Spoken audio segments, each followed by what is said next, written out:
ఈరోజు మనం భౌతిక శాస్త్రంలో ఎంతో ఆసక్తికరమైన అంశం గురించి చర్చించుకోబోతున్నాం. అదే సంపూర్ణాంతర పరావర్తనం యొక్క అనువర్తనాలు, అంటే applications of total internal reflection. మీరు ఎప్పుడైనా ఆలోచించారా? వజ్రం ఎందుకంతగా మెరుస్తుంది? లేదా నీటి అడుగున ఉన్న చేపకు పై ప్రపంచం ఎలా కనిపిస్తుంది? అలాగే బైనోక్యులర్స్లో అద్దాలకు బదులుగా పట్టకాలను ఎందుకు వాడతారు? ఇలాంటి ప్రశ్నలన్నిటికీ సమాధానం ఒకటే. అది సంపూర్ణాంతర పరావర్తనం, అంటే టోటల్ ఇంటర్నల్ రిఫ్లెక్షన్. ఈ పాఠంలో మనం ఈ మూడు అంశాల గురించి వివరంగా తెలుసుకుందాం. ముందుగా అసలు సంపూర్ణాంతర పరావర్తనం అంటే ఏమిటో ఒక్కసారి గుర్తు చేసుకుందాం. కాంతి కిరణం సాంద్రతరయానకం నుండి విరళయానకంలోకి ప్రయాణించినప్పుడు ఏం జరుగుతుంది? ఉదాహరణకు నీటి నుండి గాలిలోకి లేదా గాజు నుండి గాలిలోకి వెళ్ళినప్పుడు కాంతి కిరణం లంబం నుండి దూరంగా వంగుతుంది. అవునా కాదా? ఇక్కడ మనం గమనించాల్సిన ముఖ్యమైన విషయం ఏమిటంటే, సాంద్రతరయానకం యొక్క వక్రీభవన గుణకం అంటే రిఫ్రాక్టివ్ ఇండెక్స్ ఎక్కువగా ఉంటుంది. విరళయానకం యొక్క వక్రీభవన గుణకం తక్కువగా ఉంటుంది. ఇప్పుడు మనం పతన కోణాన్ని అంటే యాంగిల్ ఆఫ్ ఇన్సిడెన్స్ని పెంచుకుంటూ పోతే ఏమవుతుంది? వక్రీభవన కిరణం లంబం నుండి మరింత దూరంగా వంగుతుంది. ఇలా పెంచుకుంటూ పోతే ఒకానొక పతన కోణం దగ్గర వక్రీభవన కిరణం రెండు యానకాలను వేరు చేసే తలం మీదుగా ప్రయాణిస్తుంది. అప్పుడు వక్రీభవన కిరణ కోణం 90 డిగ్రీలు అవుతుంది. ఈ ప్రత్యేకమైన పతన కోణాన్ని మనం సందిగ్ధ కోణం అంటాం. ఒకవేళ మన పతన కోణాన్ని అంటే సందిగ్ధ కోణం కంటే ఇంకొంచెం పెంచితే ఏం జరుగుతుంది? అప్పుడు కాంతి కిరణం ఇక విరళయానకంలోకి వెళ్ళదు. అది తిరిగి సాంద్రతరయానకంలోకే పరావర్తనం చెందుతుంది. దీనినే మనం సంపూర్ణాంతర పరావర్తనం అంటాం. ఇక్కడ 100% కాంతి పరావర్తనం చెందుతుంది. ఏమాత్రం కాంతి వక్రీభవనం చెందదు. అందుకే దీన్ని సంపూర్ణం అని పిలుస్తాం. ఇప్పుడు మనం వజ్రాల గురించి మాట్లాడుకుందాం. వజ్రం యొక్క మెరుపుకు ప్రధాన కారణం దాని అధిక వక్రీభవన గుణకం. అంటే వజ్రం యొక్క వక్రీభవన గుణకం సుమారు 2.42 ఉంటుంది. ఇది చాలా ఎక్కువ విలువ. ఈ విలువను ఉపయోగించి మనం వజ్రం యొక్క సందిగ్ధ కోణాన్ని అంటే క్రిటికల్ యాంగిల్ని లెక్కించవచ్చు. దీనికోసం మనం స్నెల్ నియామకాన్ని అంటే స్నెల్స్ లాను ఉపయోగిద్దాం. అదేంటి? n1 sin i = n2 sin r. ఒకవేళ కాంతి వజ్రం నుండి గాలిలోకి వెళ్తుంది అనుకుందాం. అప్పుడు సమీకరణం ఇలా ఉంటుంది: nd sin c = na sin 90 degrees. అంటే వజ్రం యొక్క వక్రీభవన గుణకం ఇంటూ sin c = గాలి యొక్క వక్రీభవన గుణకం ఇంటూ sin 90 degrees. ఇక్కడ c అనేది సందిగ్ధ కోణం. మనకు తెలుసు sin 90 డిగ్రీ విలువ ఎంత? 1. గాలి యొక్క వక్రీభవన గుణకం అది కూడా సుమారుగా 1. వజ్రం యొక్క వక్రీభవన గుణకం nd = 2.42. ఇప్పుడు వీటిని ప్రతిక్షేపిస్తే 2.42 sin c = 1. అప్పుడు మనకు sin c కావాలంటే sin c = 1/2.42. మనకు ఇప్పుడు c విలువ కావాలి కాబట్టి c = సైన్ని కుడివైపుగా పంపిస్తే సైన్ ఇన్వర్స్ అవుతుంది.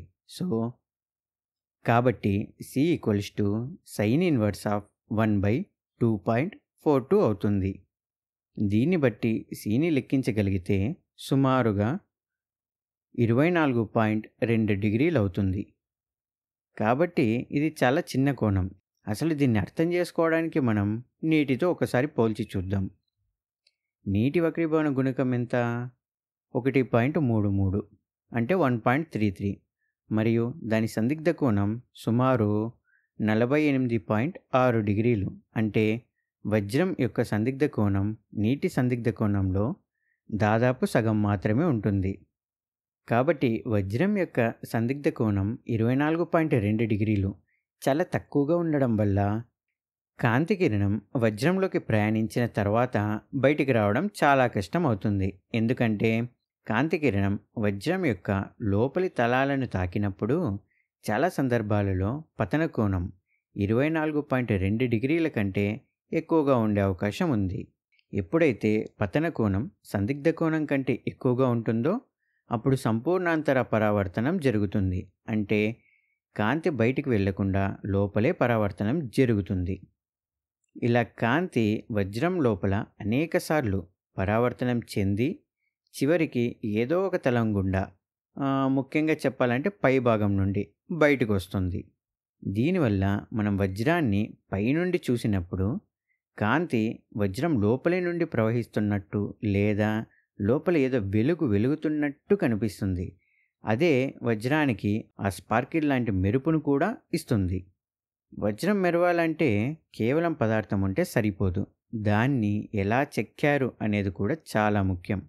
ఒకవేళ వజ్రాన్ని మరీ లోతుగా చెక్కితే ఏమవుతుంది?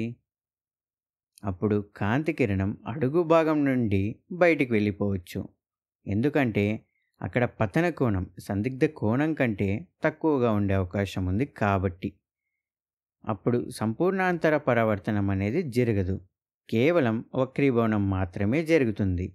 దీనివల్ల వజ్రం కాంతివంతంగా కనిపించదు, కొంచెం డల్గా కనిపిస్తుంది. ఒకవేళ అదే వజ్రాన్ని మరీ లోతుగా చెక్కితే కాంతి పక్కల నుండి బయటికి వెళ్ళిపోతుంది. ఇది కూడా మెరుపును తగ్గిస్తుంది. అందుకే వజ్రాన్ని సరైన కోణాల్లో చెక్కినప్పుడే కాంతి సంపూర్ణాంతర పరావర్తనం చెంది పై భాగం నుండి బయటికి వస్తుంది. అప్పుడే అది అద్భుతంగా మెరుస్తుంది. ఇప్పుడు మనం నీటి అడుగున ఉన్న చేపల ప్రపంచం గురించి మాట్లాడుకుందాం. దీన్నే మనం స్నెల్స్ విండో అని కూడా అంటాం. మీరు ఎప్పుడైనా నీటి అడుగున ఉండి పైకి చూస్తే మీకు కేవలం ఒక గుండ్రటి కిటికీ అంటే ఒక సర్క్యులర్ విండో లాంటి ప్రదేశం నుండి మాత్రమే బయటి ప్రపంచం కనిపిస్తుంది.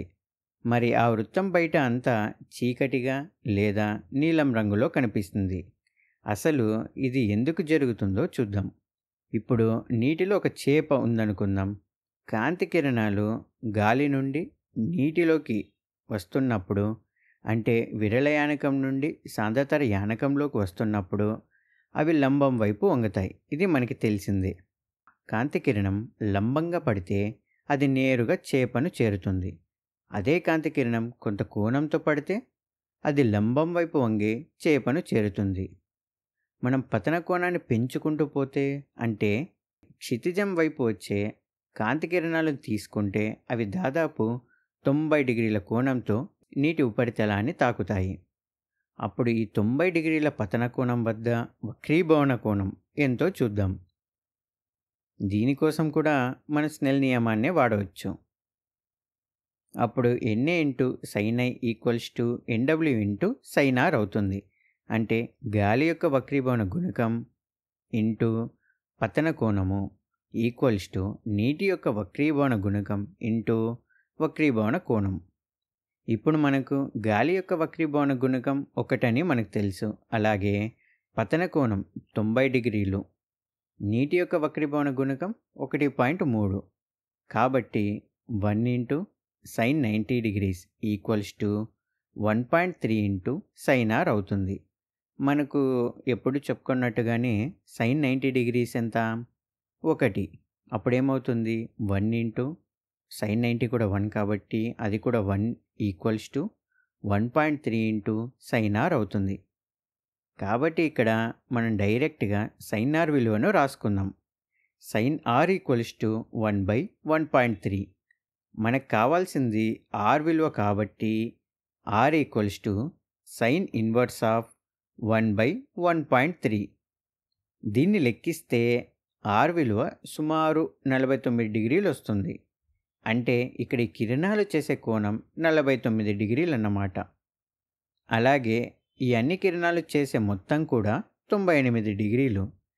అంటే దీని అర్థం ఏంటంటే బయటి ప్రపంచంలోని క్షితిజం మొత్తం అంటే 180 డిగ్రీల దృశ్యం నీటి లోపల కేవలం 98 డిగ్రీలు. 49+49 శంకు ఆకారంలోకి కుదించబడుతుంది. అందుకే నీటి అడుగున ఉన్న చేపకు లేదా నీటి అడుగున ఉన్న మనిషికి బయటి ప్రపంచమంతా ఒక గుండ్రటి కిటికీలో, అంటే ఒక స్నేల్స్ విండోలో చూసినట్టుగా కనిపిస్తుంది. మరి ఆ వృత్తం బయట ఏముంటుంది? అదే సరిగ్గా ఆ 98 డిగ్రీల కోణం దాటిన తర్వాత ఆ వచ్చే కాంతి కిరణాలు ఎక్కడి నుండి వస్తాయి? అవి కూడా బయట నుండి రావు. అవి నీటి లోపలి భాగాల నుండి, అంటే అడుగు భాగం లేదా దాని చుట్టుపక్కల భాగాల నుండి వచ్చి నీటి ఉపరితలం వద్ద సంపూర్ణాంతర పరావర్తనం చెంది చేప కంటిని చేరుతాయి. అందుకే ఆ వృత్తం వెలుపల ఉన్న ప్రాంతం అదంతా నీటి అడుగున ఉన్న భాగంలా చీకటిగా లేదా నీలంగా కనిపిస్తుంది. కాబట్టి ఈ సూత్రాన్ని ఉపయోగించే కెమెరాలలో ఫిష్ ఐ లెన్స్ అనేవి తయారు చేస్తారు. అంటే అవి ఎలా ఉంటాయంటే వైడ్ యాంగిల్ లెన్స్ లాగా కనిపిస్తూ ఉంటాయి. వీటితో మనం 180 డిగ్రీల దృశ్యాన్ని కూడా ఒకే ఫోటోలో బంధించవచ్చు.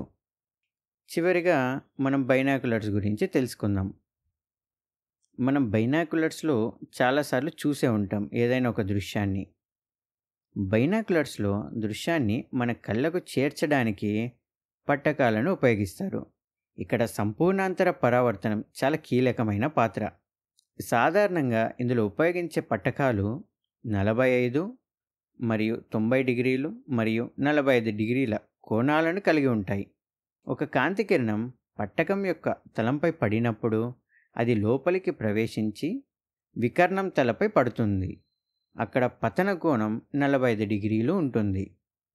గాజు యొక్క సందిగ్ధ కోణం దాదాపు 42 డిగ్రీలు, ఇది మనకు తెలుసు. ఇక్కడ పతన కోణం 45 డిగ్రీలు కాబట్టి సందిగ్ధ కోణం ఎంత? 42 డిగ్రీలు.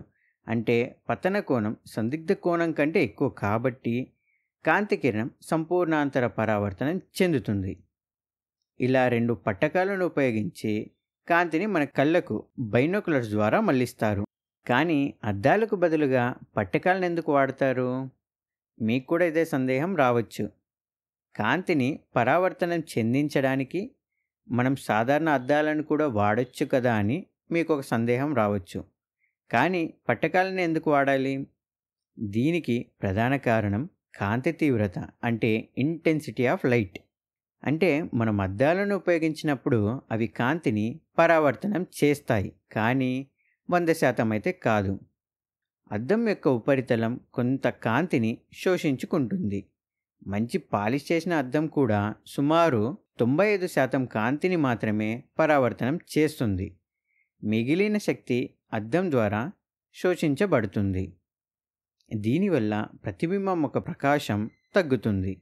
కానీ పట్టకాలలో జరిగేది సంపూర్ణాంతర పరావర్తనం. పేరులో చెప్పినట్టుగానే ఇది సంపూర్ణం. అంటే ఇక్కడ 100% కాంతి పరావర్తనం చెందుతుంది. కాంతి శోషణ అస్సలుండదు. అందుకే పట్టకాలను ఉపయోగించినప్పుడు మనకు కనిపించే ప్రతిబింబం చాలా ప్రకాశవంతంగా మరియు స్పష్టంగా ఉంటుంది. ఇదే కారణం చేత సబ్మెరైన్లలో వాడే పెరిస్కోప్లలో కూడా అద్దాలకు బదులుగా పట్టకాలనే ఉపయోగిస్తారు. మరి ఈరోజు మనం సంపూర్ణాంతర పరావర్తనం యొక్క 3 ముఖ్యమైన అనువర్తనాలను చూసాం. 1. వజ్రం మెరవడానికి కారణం దాని అధిక వక్రీభవన గుణకం మరియు తక్కువ సందిగ్ధ కోణం. 2. నీటి అడుగున ప్రపంచం, అంటే స్నేల్స్ విండో, దాని ద్వారా ఎలా కనిపిస్తుంది అనేది తెలుసుకున్నాం. 3. బైనాకులర్స్ మరియు పెరిస్కోప్లలో అద్దాలకు బదులుగా పట్టకాలను ఎందుకు వాడతారు అనేది కూడా మనం తెలుసుకున్నాం. కాబట్టి ఈ పాఠం మీకు అర్థమైందని ఆశిస్తున్నాను.